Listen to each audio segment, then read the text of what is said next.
Hey you guys, welcome back to my channel. So today I'm going to be doing a very Twiggy inspired look, obviously. This is something that has been requested for me to do since I started my channel years ago, and I've always wanted to do it, so I don't know why it took me so long, but I thought that this would be perfect for the month of October for Halloween. In case you're doing like a 60s inspired or themed outfit, this is like the perfect 60s makeup. And I did use a couple reference photos, so this is the first one and then this is the second one, just so you guys know exactly what kind of look I was going for. So let's just get into it.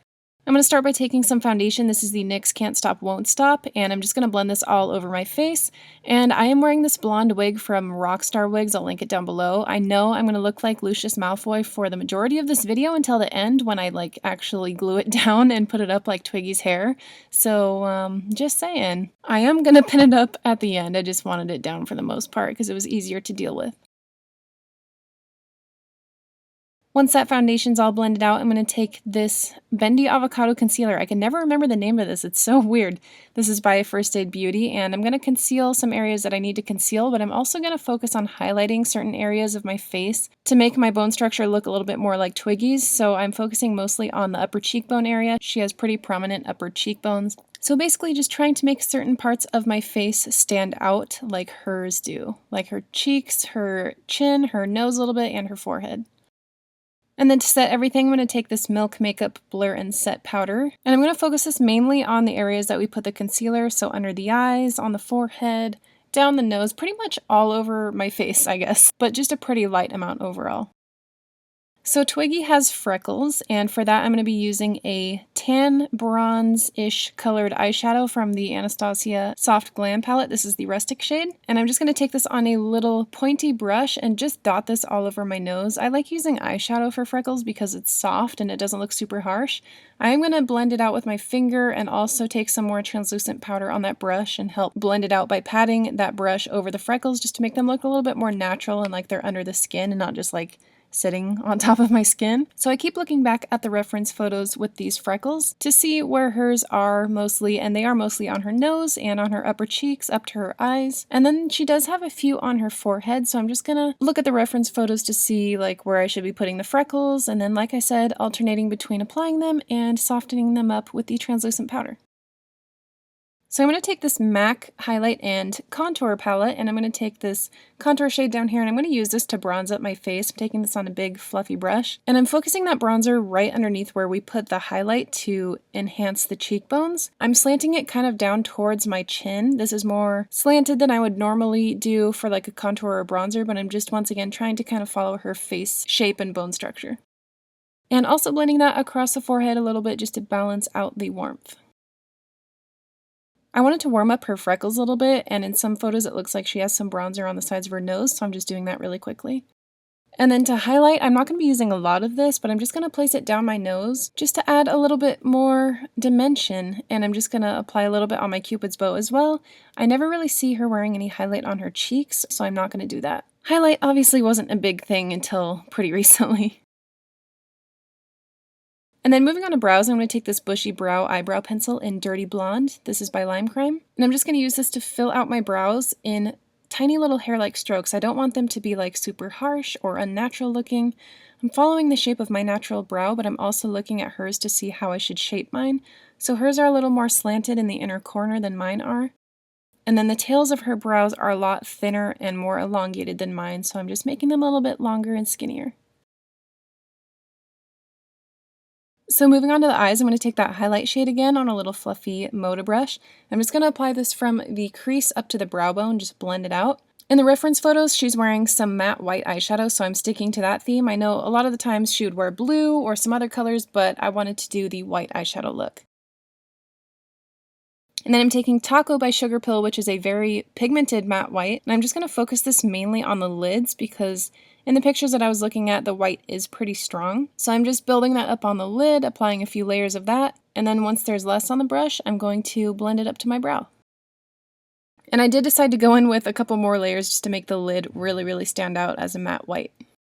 So now moving on to that signature black cut crease that she wears a lot, or she wore a lot more like. I don't know if she's been sporting this in her recent years, probably not. But I first went in with a black eyeliner pencil, which wasn't really working out on top of the eyeshadow, so I decided to switch to a black eyeshadow instead, which is Admittedly, more messy with the fallout and everything, but it worked better for me. So I'm applying this above my crease so that when I look ahead or straight forward, it's not sunken into my crease and it's still visible. So I'm applying it about, I don't know, a few millimeters above where my eye socket or crease is, so it's still visible when I open my eyes and look forward. And then I'm slightly winging it out at the end of the eye, which will make sense later when we do the whole like fake eyelashes thing. And then with the eyeshadow, there's definitely going to be some fallout, so I'm taking more of that white eyeshadow and just cleaning that up.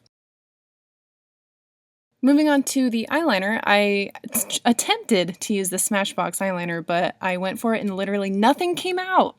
I was so confused. So anyways, moving on to the NYX Matte Liquid Liner. This works much better. And Twiggy has some very interesting eyeliner that she wears sometimes. So I'm going to start by just mapping that out, filling it in across my lid, and then going into the inner corner and extending that down a little bit, which is something that I never do because my eyes are really close together and I don't want to emphasize that. But a lot of the photos that I've seen her in, she has eyeliner that extends into the inner corner. And then the wing is actually very different from what you'll see today. It actually droops downwards in the same direction parallel to that cut crease. So that's why we kind of like winged it out up there a little bit. So you'll want to draw that wing completely parallel to that, drooping downwards. It's so weird because these days, obviously, when you're doing a winged liner, you want it to be angled upwards.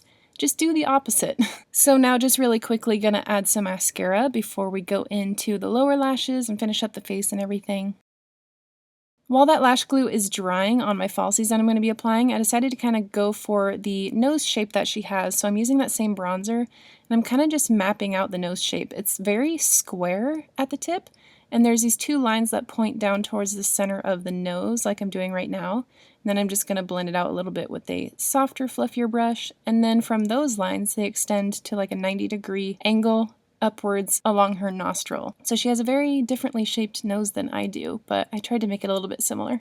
And then I'm just shading a little bit underneath my lower lip. So the lashes that I'm going to be using today are by Violet Voss, and they are called All the Wispy Ladies. These are a little more dramatic than in the photos that I was referencing, but I thought that these would go for the whole like spiky eyelash look, so I'm just applying these with the House of Lashes glue. And then we're going to move on to the lower lash line to draw on those fake lashes. I know sometimes she would actually just wear a strip of lashes down there, but I wanted to do it the fun way and just draw them on with some liquid liner. I'm using that same NYX liquid liner. Honestly, my best advice for this part is to just look at a reference photo and follow it as best as you can. For the one that I was doing, I just made sure that they were all a few millimeters apart, and the inner ones actually angle slightly inwards, like the first 3 or so. And then as you get towards the middle, they straighten out a bit and point almost just straight down. And then they start slightly turning more outwards as you get to the outer portion of the eye, and they start to turn the other way as opposed to the inner lashes that are turning inwards. These are starting to turn outwards until they're parallel with that upper wing that droops down. So if you're doing it this way, you're just going to want to plan it out to make sure that they're all going to be turned in the right direction so they look nice and parallel. But I have seen some photos where they all just point in the same direction, which is a lot easier if you just want to go that route. So moving on, I'm going to take this light nude colored artist pencil by Makeup Forever, and I'm going to line my waterline. This is just going to make my eyes look a lot bigger. She definitely has very big, beautiful eyes. And then for the lips, I'm taking this NARS lip palette. I'm going to take the first 2 over here on a Smith lip brush. In a lot of the photos that I've seen of her, she has this really pretty light pinky peach, just a soft nude lip color. I didn't want it to be super opaque or anything, and I wanted something that had a nice, almost glossy, natural finish. Alright you guys, so that is it for my Twiggy/60s makeup tutorial. I hope you guys liked this one. This was one that, like I said, I've been planning on doing for a long time, and I'm glad I finally did it because it was so fun. I really like how it turned out. Thank you to everyone who suggested that I do this because honestly, it only took me like 200 times to hear it, and then I was like, oh, I should probably do Twiggy makeup. Anyways, thanks for watching you guys. I have some more Halloween makeups coming up, so keep an eye out, and I'll see you in the next one. Bye!